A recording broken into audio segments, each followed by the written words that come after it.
Hermanos, continuamos con el tema de la gracia que hemos estado observando en la Escritura, en la Epístola a los Gálatas, y ahora empezamos con la Epístola a los Romanos. No estamos haciendo una exposición de estas epístolas, solamente estamos tomando algunos temas, algunos versículos para observar la gracia de Dios. La gracia de Dios particularmente mostrada en el don de Jesucristo, el don de Jesucristo expresado como un acontecimiento que incluye su muerte y su resurrección y las implicaciones que tiene para nuestra vida. Entonces estamos viendo que esa gracia es una gracia incongruente, como la vimos en Gálatas, es decir, es una gracia que Dios otorga a personas indignas. Al otorgarse así, pudiera uno llegar a pensar que esa gracia es menospreciable, barata. Es como alguien diría: mira qué tipo de gente está ahora aceptando a Dios, ha bajado mucho sus normas, sus estándares de justicia. Es más, hasta tenemos que pensar si acaso será Dios injusto que da castigo. O sea, ¿será realmente Dios bueno para ser juez? Porque mira, está aceptando a toda esta gente, ya está aceptando incluso hasta gentiles, paganos, está aceptando de todo tipo de gente. Y entonces el apóstol Pablo va a responder a estas preguntas que son reales, que son genuinas, cuando uno otorga un don tan valioso de una manera que pareciera ser muy arbitraria y suelta. Uno se pensaría, a lo mejor a Dios no le importa tanto la justicia, porque está entregando la salvación como como si fueran folletitos en la Alameda, ¿no? La está entregando tan fácil, tan a manos llenas a tanta gente que está viniendo con costumbres, con tradiciones tan raras, tan contrarias a la justicia. Está viniendo tanta gente que uno se hace pensar, y estas preguntas que dice: ¿será entonces que hagamos males para que vengan bienes? ¿Será justo Dios como para castigar? ¿Estará pasando por alto la justicia? ¿Será su don tan poco significativo como para que lo dé así nada más a la gente sin nada previo? Uno puede llegar a pensar así. Cuando alguien va a dar algo, uno tiene que pensar en que ese alguien sea digno, que lo pueda recibir correctamente, que sea apropiado para la persona. Uno no va a salir y regalar cosas así nada más a la gente. Uno piensa en alguien que lo reciba bien. Algunos hasta podemos pensar: no, no le regalo nada porque es un malagradecido, ni siquiera las gracias da. ¿Cómo voy a darle a él? Y entonces hay algunas preguntas así que están surgiendo ahí a través de las personas con las que está dialogando el apóstol Pablo, que aquí a los romanos les escribe y les dice que les va a anunciar un evangelio y les va a hablar de la gracia de Dios.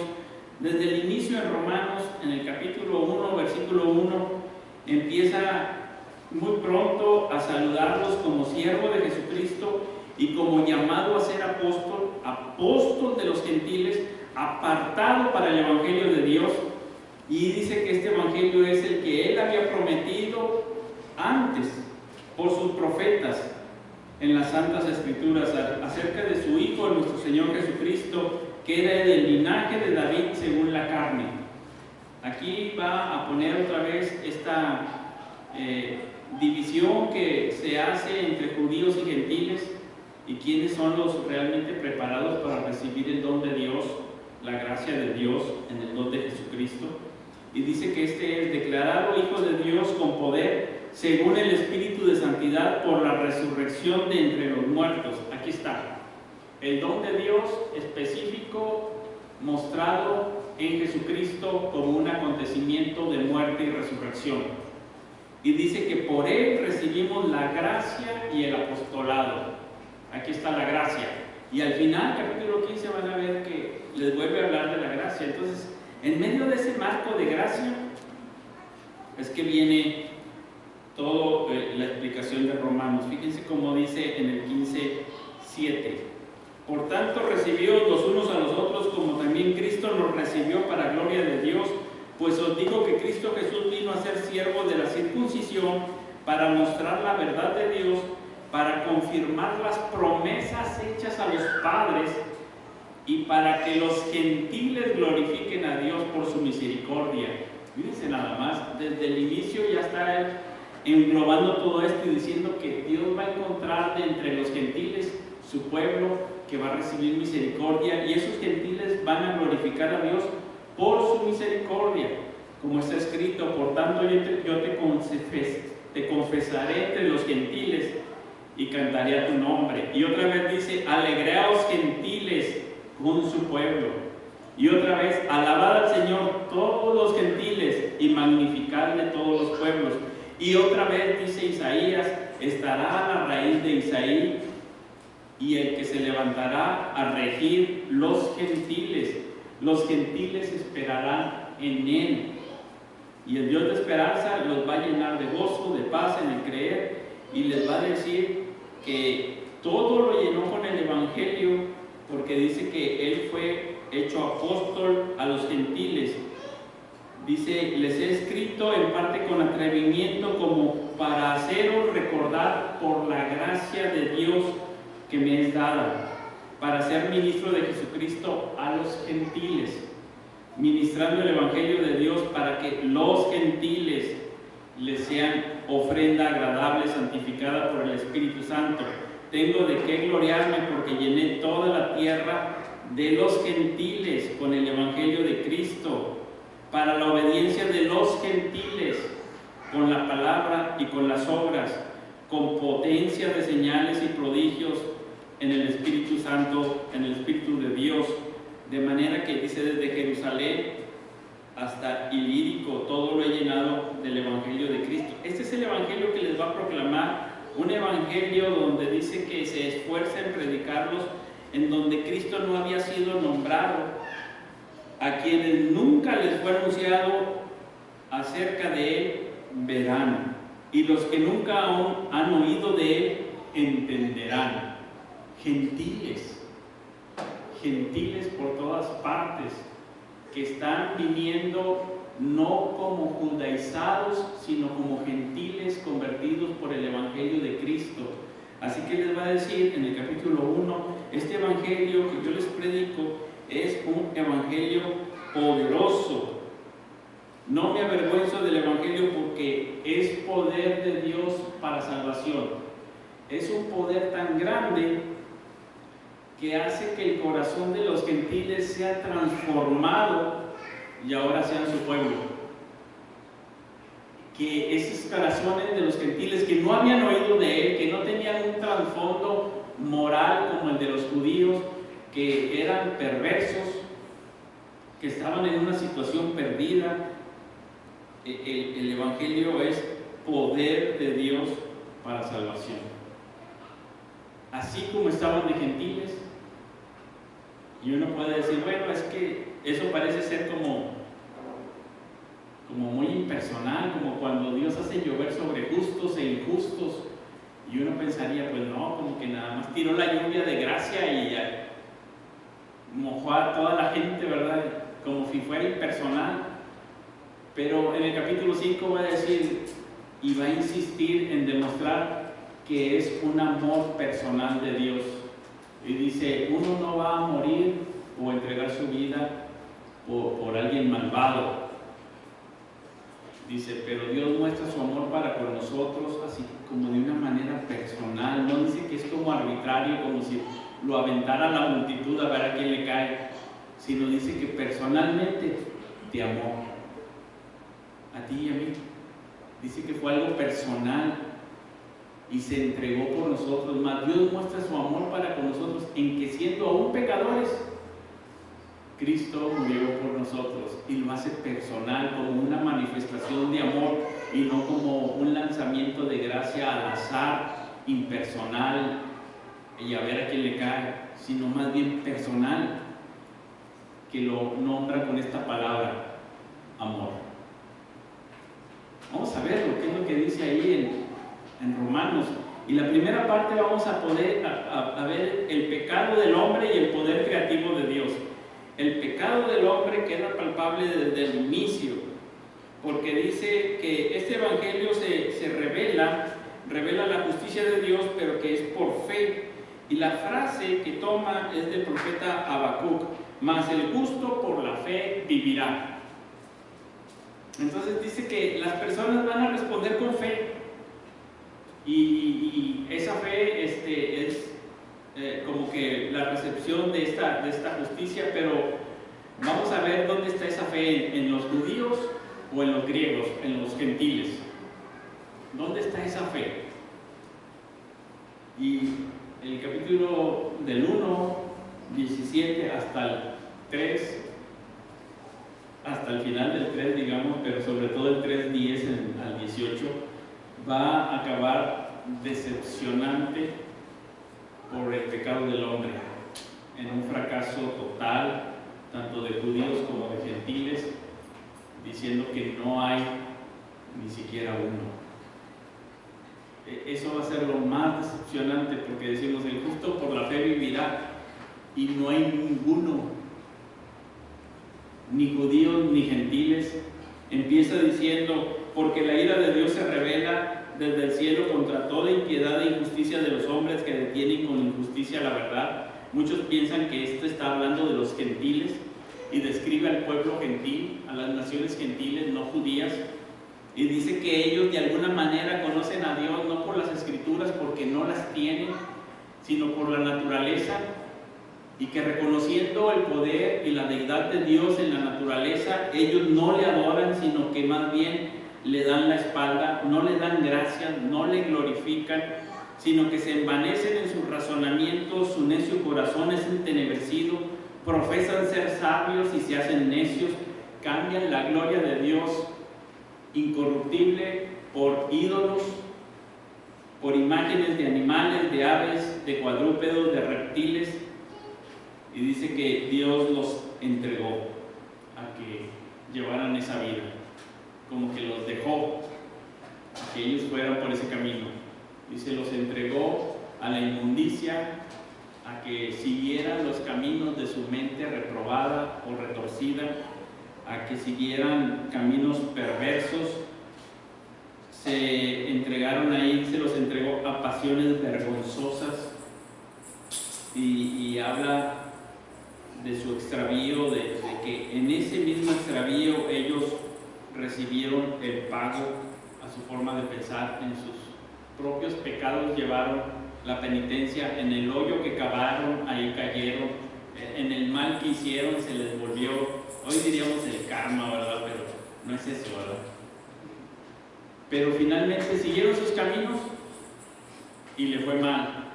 Y es como si dijeran ellos: ¿por qué me va mal en la vida? Pues mira tus caminos, ¿dónde andas? ¿Sí? Hiciste un pozo en el camino y luego no quieres caer en el pozo, pues vas a caer. Tú solo lo hiciste. Lo que sembraste, cosechaste, es lo que diría allá en Gálatas.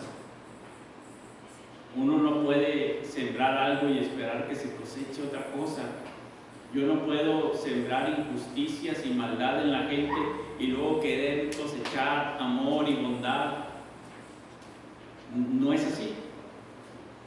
Y finalmente los describe con una serie de pecados que dice que están atestados de ellos. Dice: y como ellos no aprobaron tener en cuenta a Dios, Dios los entregó una mente reprobada para hacer cosas que no convienen, estando atestados de toda injusticia, fornicación, perversidad, avaricia, maldad, llenos de envidia, homicidios, contiendas, engaños y malignidades, murmuradores, detractores, aborrecedores de Dios, injuriosos, soberbios, altivos, inventores de males, desobedientes a los padres, necios, desleales, sin afecto natural, implacables, sin misericordia. La lista no es exhaustiva, lleva un ritmo. El ritmo es acelerado, el ritmo es grave, el ritmo lleva a una conclusión. Se acelera sobre ese ritmo para llegar a la conclusión, ahí nos frenamos. quienes, habiendo entendido el juicio de Dios, que los que practican tales cosas son dignos de muerte. No solo las hacen, sino que también se complacen con los que las practican. Ahí son dignos de muerte. ¿De qué son dignos? De muerte, no de gracia, no de misericordia, no de vida, de muerte. Son dignos de muerte. Entonces empieza hablando de los gentiles, y antes de esto ya les había dicho que la salvación de Dios por medio del Evangelio dice que es al judío primeramente y también al griego. Es una forma de decir, llevan prioridad los judíos, porque de ellos viene la palabra de Dios, de ellos viene el Mesías, de ellos viene la salvación, de ellos vienen los padres, las promesas, los pactos, de ellos viene primero al judío, y dice también al griego. Pero empezamos a ver al griego o gentil, al incircunciso, y no parece ser que sea digno de gracia, de misericordia, sino digno de muerte. Y México cae en esta categoría, ¿sí? Nosotros tenemos una historia alejada o ajena en muchos sentidos a este trasfondo de las leyes de Dios. Sin embargo, parece ser como si el apóstol Pablo luego volteara con otro tipo de personas que estuvieran alegrándose y dicen, sí, yo les dije que los gentiles no eran buena cosa.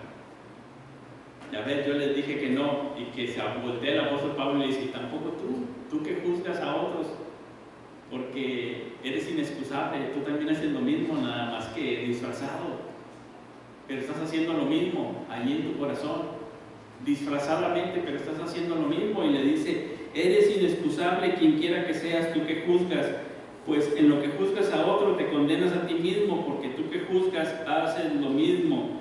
Mas sabemos que el juicio de Dios contra los que practican tales cosas es según verdad. ¿Y piensas esto, que tú escaparás del justo juicio de Dios? Dice, no vas a escapar. Y se va a ir a explicar también un poco a los judíos, y va a decir cómo ellos no es que todo el tiempo hicieran lo malo, todas esas acusaciones que van a venir aquí, sino es mostrar que constantemente su cumplimiento de la ley fue deficiente. Y lo podemos ver a lo largo de la historia en el Antiguo Testamento. Les dice, tú tienes el sobrenombre de judío, te apoyas en la ley, te glorías en Dios y conoces su voluntad, e instruido por la ley apruebas lo mejor, y confías en que eres guía de los ciegos, luz de los que están en tinieblas, instructor de los indoctos, maestro de niños, que tienes en la ley la forma de la ciencia y de la verdad. Tú que enseñas a otro, ¿no te enseñas a ti mismo? Tú que predicas que no se ha de hurtar, ¿hurtas? Tú que dices que no se ha de adulterar, ¿adulteras? Tú que abominas de los ídolos, ¿cometes sacrilegio? Tú que te jactas de la ley, con infracción de la ley deshonras a Dios.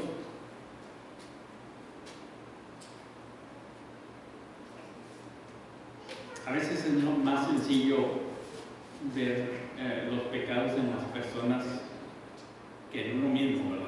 Batallamos para ese autoexamen.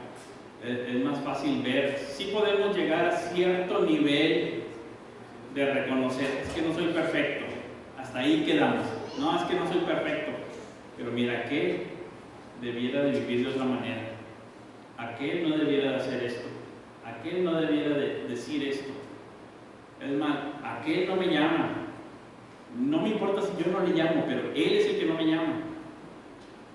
Es que aquel me hizo, no importa si yo le hice o no le hice, pero es más fácil ver primero lo de otros, es común que llegar a vernos a nosotros mismos, y entonces aquí los hace ver a las personas hacia sí mismos.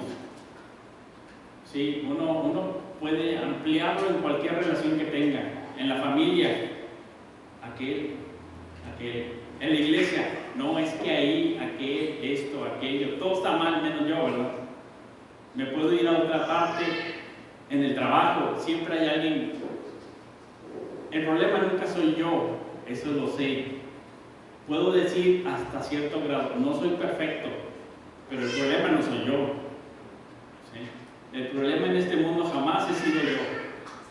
Y nada, que se va el José Luis y todo está perfecto allí en armonía. Era el que estaba haciendo todo el daño.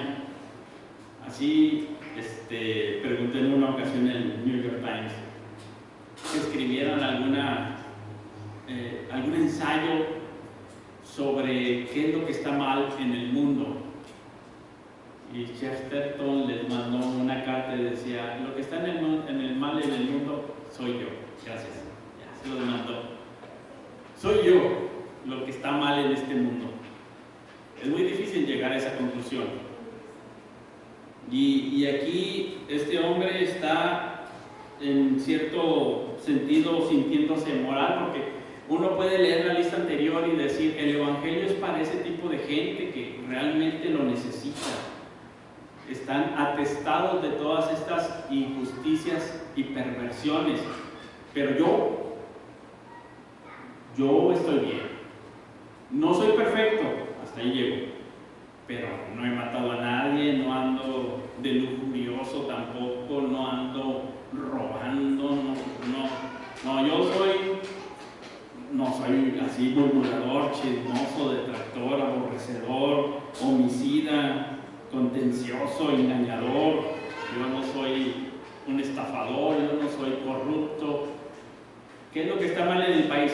Ellos, siempre van a ser ellos, porque esa es nuestra forma de ver las cosas natural y humana. Pero en algún momento, no solamente la persona que está en medio de toda esa perversidad, sino que también el que está creyéndose moralista y que puede juzgar a otros y decir que no practica lo mismo, el que te diga: pero tú haces lo mismo. ¿Cómo? Eso es difícil de creer, difícil de tragar. ¿Cómo que yo hago lo mismo, Pablo? Y se voltea. Es tremendo cuando el Señor Jesucristo llega con los más religiosos, los más santos, los más cuidadosos de la ley, y les dice: generación de víboras, sepulcros blanqueados. Dice: pero ¿cómo? Estás haciendo lo mismo pero disfrazadito. ¿Pero cómo? ¿Sí? En una ocasión John Wesley predicó así con una corte inglesa en Londres, una corte muy fina y de personas nobles, y empezó agarrando ese texto: generación de víboras, y predicó duro contra ellos, y eran puros nobles, mujeres distinguidas, y al final una de ellas le dice: muy bueno el sermón, pastor, pero debió de haber predicado eso allá con los pecadores. Y Wesley le contestó: no, con ellos hubiera escogido a todos los que estáis trabajados y cargados, venid a mí y descansad. Hubiera escogido ese otro texto. Es difícil que nos vayan a decir generación de víboras, y el apóstol Pablo se está atreviendo a tanto que luego él dice: entonces, ¿qué ventaja tiene ser judío? Y la circuncisión y ser hijo de Abraham, ¿de qué aprovecha la circuncisión? Y él dice: mucho, de todas maneras. Dice: primero, que les ha sido confiada la palabra de Dios. Aunque algunos de ellos hayan sido incrédulos, Dios sigue siendo fiel, y va a contrastar en estos pasajes la infidelidad de la humanidad y la fidelidad de Dios, la indignidad, lo más bajo que puede caer la humanidad, y lo más sublime de su amor y de su gracia para ese momento tan crítico. Y va a decir, así como conclusión, hablando de judíos y de gentiles, todos están bajo pecado. En el 3:23 dice: porque no hay diferencia. ¿No hay diferencia de qué? De ser judío o gentil. No hay diferencia, porque todos pecamos. Y dice: no hay justo ni aun uno, no hay quien entienda, no hay quien busque a Dios. Todos se desviaron a una, se hicieron inútiles. No hay quien haga lo bueno, no hay ni siquiera uno. Sepulcro abierto es su garganta, con su lengua engañan. Veneno de áspides hay debajo de sus labios. Su boca está llena de maldición y de amargura. Sus pies se apresuran para derramar sangre. Quebranto y desventura hay en sus caminos, y no conocieron caminos de paz. No hay temor de Dios delante de sus ojos. El Evangelio de Pablo anuncia el poder de Dios para la salvación, un poder que no tiene en cuenta la distinción entre judío y griego, pero sí respeta la prioridad del judío, pero va a decir no solamente en la salvación va primero el judío y después el griego, sino también en el juicio. Va a decir que Dios finalmente, al final del tiempo, no seremos juzgados por los hombres, seremos juzgados por Dios, y dice que vamos a estar en este juicio el judío primeramente y también el griego. Y si quieres ir primero como judío, vas primero en la salvación, pero también vas primero en el juicio. Ahí sí no podríamos empezar por los gentiles en el juicio, y no, lo pone parejo, salvación y juicio, el judío primeramente. Es decir, que va a recibir el juicio más severo porque tiene la palabra de Dios. No tiene excusa. A los otros apenas les ha llegado. Ellos lo tienen por generaciones. Sin embargo, este poder de Dios está revelado en Jesucristo. Esta justicia que suscita la fe es una justicia que se da en Jesucristo ahora. Fíjense cómo dice en el 3:21, pero ahora. Y es lo que decía allá Gálatas, que en el tiempo de Dios, en el tiempo exacto, manifestó a Jesucristo. Ahora se ha revelado la justicia de Dios, que ya había sido testificada por la ley, por los profetas, lo que se había sido prometido a Abraham, pero ahora se ha manifestado en Jesucristo. Y esto es lo que hace la gran diferencia y le llama a esa transformación ser justificados. Después del testimonio de la desesperación, del pecado, de la caída, de la condición humana desesperada en pecado, viene la acción de la justicia de Dios, que se revela en Jesucristo como un acto creador. El Evangelio es poder de Dios para crear una vida nueva y que estas personas que están depravadas, que están perdidas, puedan ser transformadas.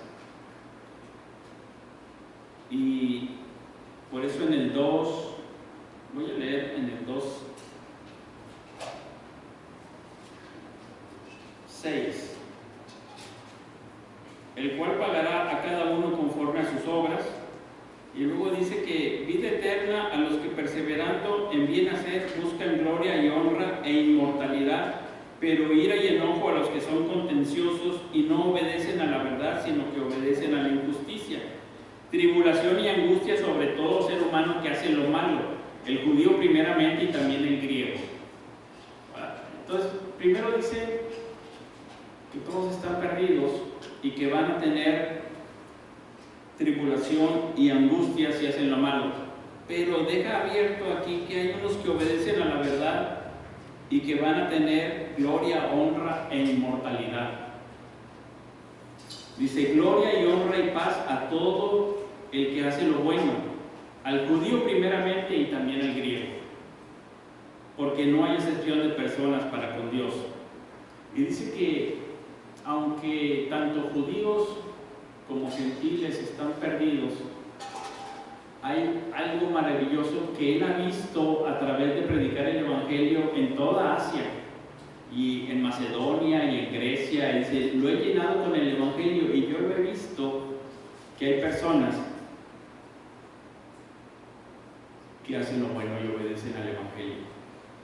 Desde el inicio les dijo a los romanos, ustedes también están llamados para obedecer el Evangelio. Y les dice, y por quien recibimos la gracia y el apostolado para la obediencia a la fe en todas las naciones por amor de su nombre, entre las cuales estáis también vosotros llamados a ser de Jesucristo.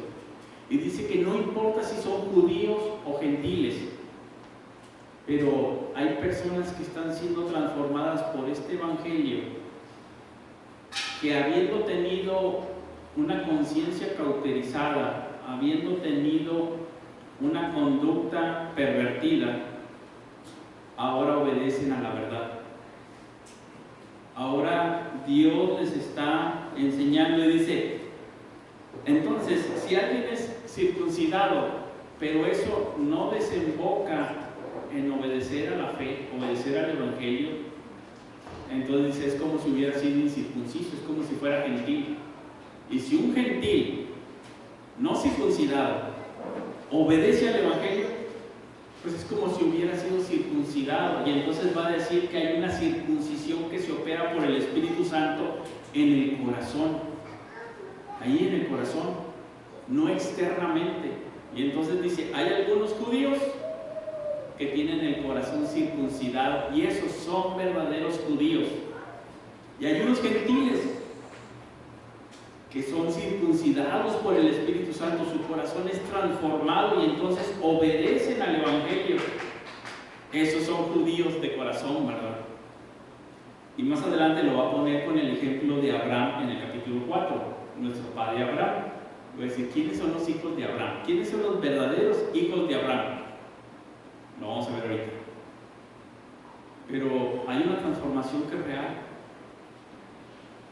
El poder de Dios, el poder del Evangelio no obra a causa del pecado del hombre, sino a pesar del pecado del hombre. Y es tan poderoso, esa gracia es tan poderosa, es tan eficaz, que transforma al ser humano más perverso. Todos esos que están llenos de maldad, esos que están sin temor de Dios, sin buscar a Dios, que se hicieron inútiles, que no buscan lo bueno, que tienen veneno debajo de sus labios, que están llenos de maldición y amargura y que solamente de su interior sale podredumbre. Dice, esos son transformados en su corazón por un evangelio tan poderoso que acaba con eso, acaba con las tinieblas que hay dentro, transforma ese corazón y ahora obedece a la fe. ¿Se imaginan? ¿Cómo fue posible? Bueno, dice, ahora se ha manifestado lo que hace posible el que tú y yo podamos ser ahora hijos de Dios, que podamos ser transformados de corazón. Aparte de la ley se ha manifestado la justicia de Dios testificada por la ley y por los profetas, la justicia de Dios por medio de la fe en Jesucristo. ¿Para quién? ¿Para todos los circuncidados? Para todos los que creen en Él, porque no hay diferencia entre ser judío o gentil, porque no hay diferencia, por cuanto todos pecaron y están destituidos de la gloria de Dios, siendo justificados gratuitamente por su gracia, mediante la redención que es en Cristo Jesús, a quien Dios puso como propiciación por medio de la fe en su sangre. Y cuando decían que estaba otorgando la salvación a personas indignas y que tal vez a Dios no le importaba la justicia, el apóstol Pablo dice, al contrario, Él se entregó para manifestar su justicia y llevó el castigo tuyo y mío en la cruz del Calvario, porque a Dios sí le importa la justicia. Y Él cargó con nuestros pecados en la cruz, porque no podía pasar por alto esas transgresiones, para manifestar su justicia a causa de haber pasado por alto en su paciencia los pecados pasados, con la mira de manifestar en este tiempo su justicia, a fin de que Él sea el justo y el que justifica al que es de la fe de Jesús. Tenemos la incongruencia de la gracia, tenemos la abundancia o la superabundancia de la gracia, y tenemos la eficacia de la gracia. Por si estamos recordando las 6 de la clase primera, ¿sí? La gracia es incongruente para para personas indignas. La gracia es superabundante, de tal manera que transforma aquello que humanamente era imposible, el corazón del hombre. Lo transforma. Y además de ser esto, es eficaz y tiene ese poder. Y podemos decir las otras también que tenemos por ahí, pero está enfatizando que esta gracia es incongruente tanto para el judío como para el griego. ¿Quiénes son los hacedores de bien? ¿Quiénes son los que en su corazón tienen esta capacidad de obedecer al Señor y buscar gloria, honra e inmortalidad? Él está viendo a todo este pueblo de gentiles, que lo va a explicar más adelante, que glorifican a Dios, y judíos también convertidos al Señor, y va a ver cómo estas personas son transformadas en su interior y entonces hacen buenas obras, dan un fruto diferente, andan en el Espíritu, hacen cosas justas, su vida es transformada. En otra clase vamos a ver esta parte de cómo están viviendo una vida transformada en un cuerpo decadente, pero ahorita lo que queremos ver es cómo por medio de Jesucristo, por medio de la fe, entonces viene la salvación. Y entonces se pregunta, pues, ¿acaso Dios es solamente Dios de los judíos? Dice, ¿no es también Dios de los gentiles? Así que Dios va a salvar a tanto judíos como griegos por la fe en Jesucristo. Un solo medio de salvación, no tienen que hacer nada más. Y les va a recordar el Shema Israel, que dice, Dios es uno. Y entonces dice aquí en el 3:30, porque Dios es uno. Adonai Echad. Escucha Israel, Dios es uno. Y Él salvará por la fe a los de la circuncisión y por la fe a los de la incircuncisión. Dios es uno y hay solamente una forma de ser salvo, y es la fe en Cristo Jesús, quien murió y resucitó por nosotros. Solamente hay un camino de salvación para toda la humanidad. Luego, por la fe invalidamos la ley en ninguna manera, sino que confirmamos la ley. Y va a poner el ejemplo de nuestro padre Abraham. ¿Quiénes son los verdaderos hijos de Abraham? Y va a empezar por la parte más sencilla y evidente. Abraham es nuestro padre según la carne, o sea, es padre de los judíos. Según la naturaleza humana, es padre de los judíos. Esa parte se demuestra fácil, pero decir que es padre también de los gentiles es la parte difícil, y es lo que va a hacer al demostrarlo. Entonces, lo que Dios va a juzgar al final de los tiempos no va a ser la etnia, sino la obediencia a la fe. Va a juzgar los secretos de los hombres, esa parte más secreta que tenemos nosotros en el corazón, y va a decir, ¿este corazón está circuncidado o no? ¿Está transformado por el Espíritu Santo o no?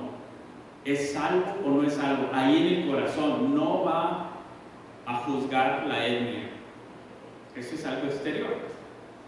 Nosotros juzgamos las etnias y rápido decimos, pues es judío, seguramente está bien, yo lo apoyo. Nada más porque es judío. O al revés, es judío, nada más está mal, nada más porque es judío. O es gentil, no, pues esos son los malos porque son gentiles, estos son los buenos. Y Dios dice, yo no voy a juzgar la etnia. Eso suena medio nazi, ¿verdad? Juzgar la etnia. Estos son los de la raza pura y estos no.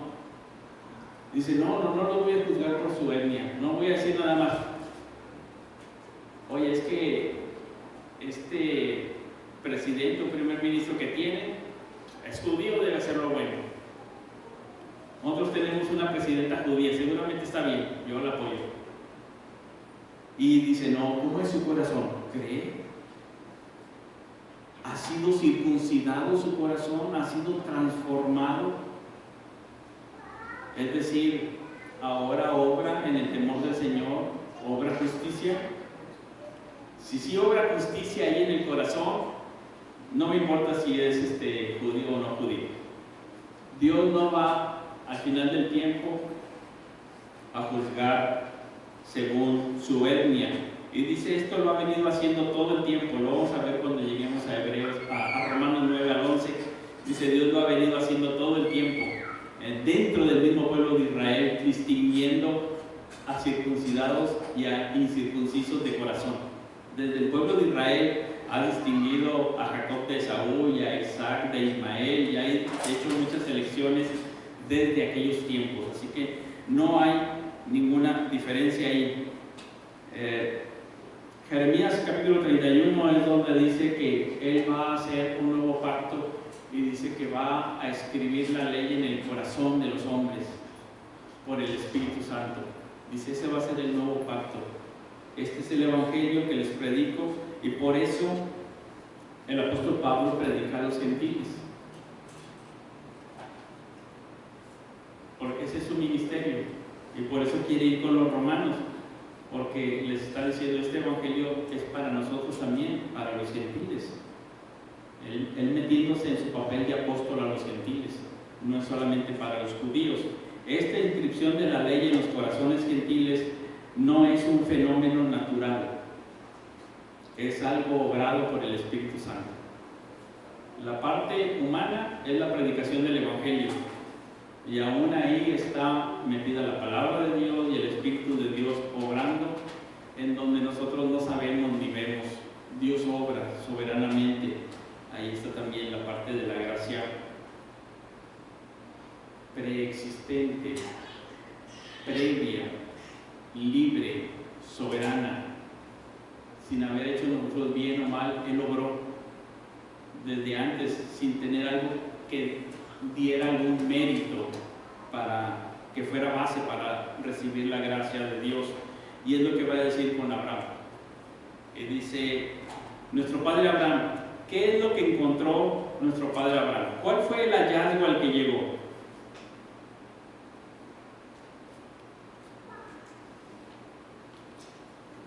¿Qué pues diremos que halló Abraham, nuestro padre, según la carne?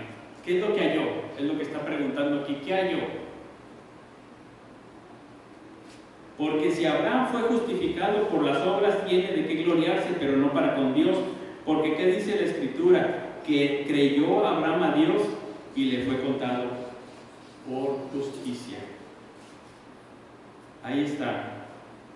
Él encontró que el hombre es justificado por la fe,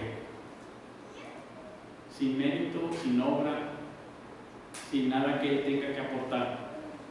Eso es lo que encontró Abraham.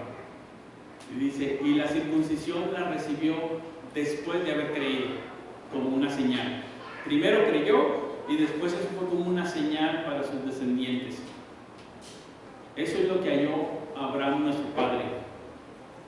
Abraham es padre de todos los que creen, y dice que encontró que tú y yo no necesitamos circuncidarnos, sino creer. Eso es lo que él encontró, y de lo que se da testimonio que es el padre de la fe. Y dice que no le contó como salario, sino como gracia.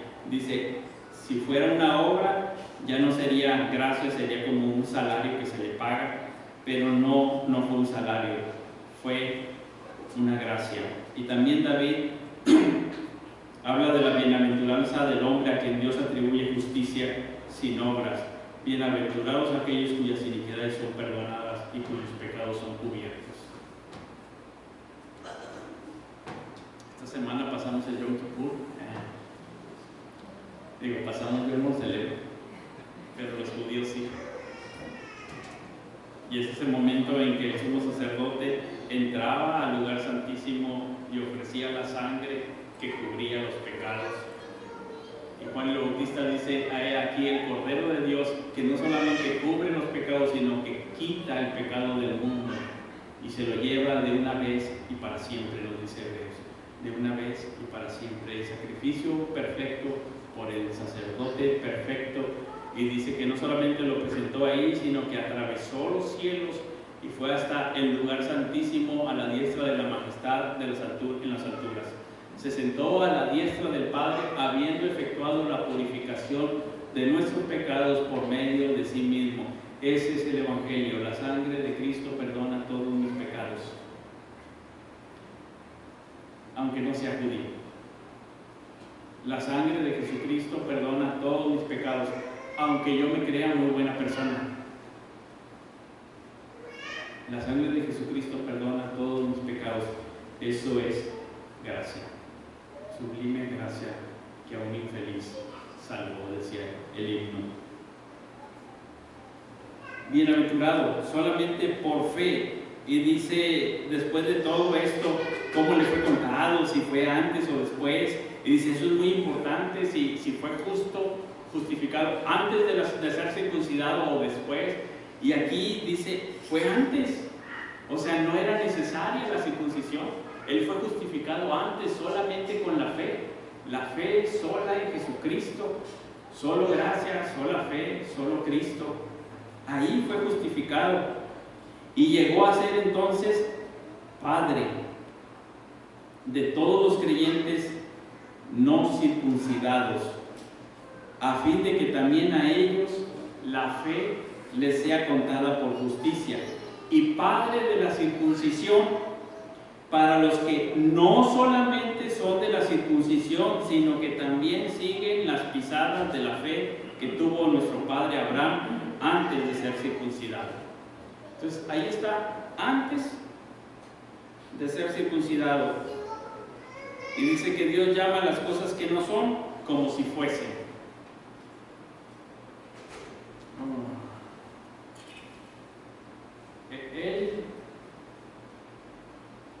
A Abraham le dieron un hijo antes de que naciera, y con todo lo imposible que era a su edad y por la esterilidad de su esposa, era imposible, humanamente hablando, que naciera Isaac. Y dice, yo ya te nombro algo antes de que sea. Llama lo que no es como si fuese, y en ese momento nace Isaac. Y el apóstol Pablo está haciendo esa analogía diciendo de los gentiles. De aquí, de los gentiles, es imposible que salga vida, es pura muerte. Son dignos de muerte. Pero Dios de ahí llama a personas que nacen de nuevo, que tienen vida y que no son, y las llama como si fuesen, y salen de ahí. ¿Sí? Está haciendo una analogía como diciendo, ustedes también son hijos de Abraham. Era imposible que saliera de México hijos para Abraham, y Dios lo sacó. O sea, no nada más Isaac fue sorprendente. Todos los creyentes, los que son de la fe de Abraham, son hijos de Abraham de una manera imposible, humanamente hablando, porque obró el Espíritu Santo. Y está haciendo esa analogía y dice, Dios llama las cosas que no son como si fuesen, y le dio una descendencia, no solamente de los que son judíos, sino también de entre los gentiles. Como está escrito, te he puesto por padre de muchas gentes. Eso en griego es gentiles. Te he puesto por padre de muchos gentiles. Ah, caray, eso estaba ahí en Génesis 12 y en Génesis 15. El apóstol Pablo dice, sí, vamos a verlo, ahí está. Y dice que tú y yo somos judíos. Judíos de corazón, hijos de Abraham en la fe, hijos de Abraham por obra del Espíritu Santo, circuncidados en el corazón, transformados, no para ser mejores personas. No somos los viejos de antes que ahora estamos como mejorando. Somos nuevos. Es un nuevo corazón, somos nuevas personas en el interior. Es algo totalmente nuevo, creado por Dios en la justicia y santidad de la verdad. Es un hombre nuevo, de amor, que si alguno está en Cristo, nueva criatura es. Está hablando de algo nuevo, no de lo viejo mejorado, no de lo viejo tratándose de reformar o conteniéndose o echándose como al sepulcro algo de cal para que se vea bonito. No está hablando de algo viejo, sino de algo nuevo. Y este evangelio es poder de Dios. El propósito del don inadecuado es crear uno apto, convertir a los gentiles sin ley en aquellos que cumplen la ley, y a los judíos transgresores en siervos circuncidados por el Espíritu que dan fruto para Dios. El dramático acto de justicia de Dios frente a la injusticia humana está diseñado para crear no un caos moral, sino criaturas justificadas y purificadas. Así que dice, hagamos males para que vengan bienes. No se trata de eso. Dios no estaba de acuerdo con toda la maldad y no nos escogió por ello, sino a pesar de ello, y no para que siguieran igual, sino para que fueran nuevos. Y esos gentiles sin ley ahora son hijos de Dios con la ley de Cristo. Y esos depravados ahora son justificados para andar en justicia, santidad y verdad. Es un cambio impresionante. Y el apóstol Pablo dice que esas personas no son viejos seres moralmente mejorados, sino nuevas criaturas forjadas por creación de Dios, que llama las cosas que no son como si fuesen y son. Y dijo, sea la luz, y fue la luz. Y sean los animales, y fueron los animales. Y entonces un día dijo, sea un nuevo hombre. Y yo fui transformado y salvado por la sangre de Cristo, por la fe solamente. Yo, indigno, fui transformado, y solamente por obra de Dios, con su evangelio dijo, sea, y fue. Y así llegamos a ser nuevas criaturas y hijos de Abraham. Este es el don de Cristo, manifestado ahora, manifestado en la muerte de Cristo y manifestado en relación con la justicia. Es un don peculiar, un don de amor, es un don incongruente, y Cristo es como que el último regalo de este tipo de don. Nos está manifestando aquí, como que lo está poniendo en la cúspide de todos los dones y gracias de Dios, y dice que de este tipo ya no hay otro. Es como si dijera, este es mi más preciado regalo, mi don más grande, y rompió el molde. No hay otro, no va a venir alguien más a morir otra vez, no va a haber nada más grande, no hubo ni antes ni hacia atrás. Es como la cúspide del don de Dios, mostrando esa gracia, y se rompió el molde. Solamente una vez vino Cristo, y no va a haber otra cosa similar por los siglos de los siglos. Él es la cúspide de esa gracia manifestada en el don, un don que rompe el molde, que transforma la vida y que nos define ahora como hijos de Dios, podríamos decir como hijos de Abraham. Dios finalmente nos descubre ahí que en Abraham lo que cuenta fue la fe. El justo por la fe vivirá. Vamos a detenernos aquí porque luego vamos a hablar un poquito más de cómo esta fe se va a expresar en cuerpos moribundos. ¿Cómo va a decir, oye, pero aquí hay algo difícil de entender? Pero quisiera nada más del versículo 5, del capítulo 5, recordar esto, de que por fe entramos en esta gracia en la cual estamos firmes, y esta gracia es una manifestación del amor de Dios, es algo personal, es algo para ti, para mí, no es algo arbitrario, es algo justo en Jesucristo y es algo transformador. Más adelante va a decir que ahora, ¿quién acusará a los escogidos de Dios? Dice, Dios es el que justifica, y dice que no hay nada que nos pueda separar del amor de Dios. En Gálatas había dicho que era el amor de Cristo. ¿Se acuerdan Gálatas 2:20 que dice, el cual me amó y se entregó a sí mismo por mí? En Romanos dice que es el amor de Dios. Y va a ir juntándolo, ¿verdad? Porque también va a decir que fue derramado por el Espíritu Santo, y va a juntar toda la Trinidad en este acto de amor, en esta en este acto de amor por gracia hacia la humanidad. Y en Romanos va a terminar diciendo: así que nada nos puede separar del amor de Dios que es en Cristo Jesús. Entonces va a unir luego esto. Entonces en el 5 dice que es el amor de Dios, en Gálatas es el amor de Cristo, y en el Romanos 8 ya va a decir es el amor de Dios en Cristo. O sea, como que los junta, ¿verdad? Pero no es impersonal, no es una gracia ahí al montón, a ver a quién lo toca, pero sí es una gracia súper abundante.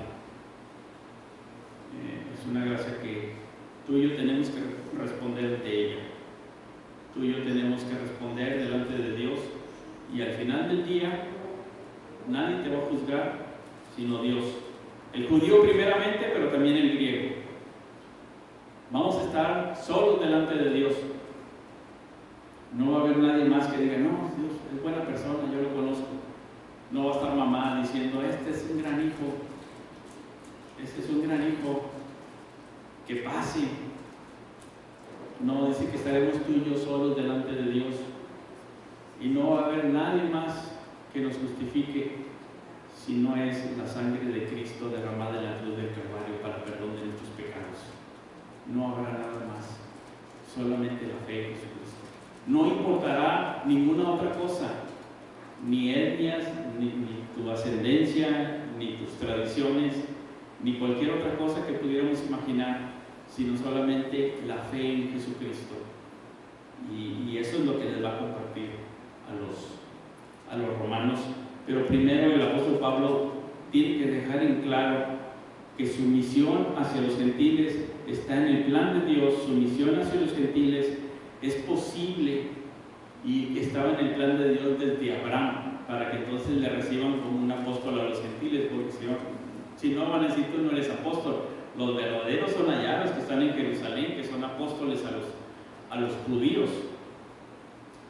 Y no, el primero resalta que este es el plan de Dios: transformar los corazones de los gentiles que no tenían ley, para que obedezcan a la ley de Dios desde el corazón. Esa es la transformación que vino a hacer Cristo. Esa es su poderosa gracia. Vamos a orar. Dios, gracias te damos por tu grande amor que nos has dado en Cristo Jesús. Ayúdanos a vivir estas vidas llenas de esta gracia en el poder de tu Espíritu. Obra en nuestras vidas esta transformación, y que, Señor, si alguien no te ha conocido, también pueda conocerte, pueda conocer el Evangelio y pueda creer en Jesucristo para salvación. En el nombre de Cristo te damos las gracias. Amén.